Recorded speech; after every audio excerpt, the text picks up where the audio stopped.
karibu mheshimiwa. Salamu alaykum. Salamu alaykum. Nikirejea gesi ya safari hii. Sababu kama fulani kusema. Gesi ya safari hii. Hakuna hii sababu. Kama fulani kusema. Kuna yako. Eka safikano. Tunapenda mheshimiwa karibu.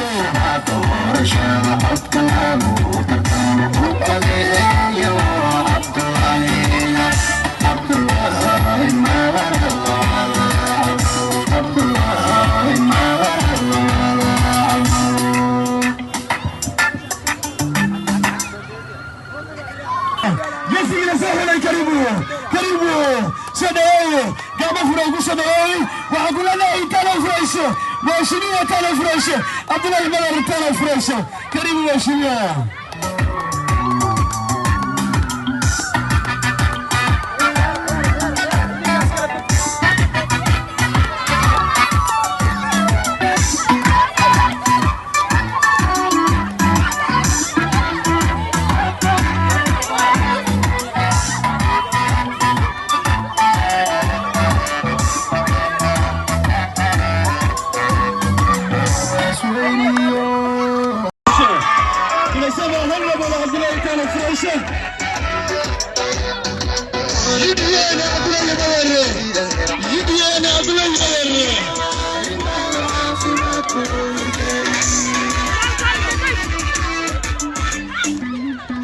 Shut up,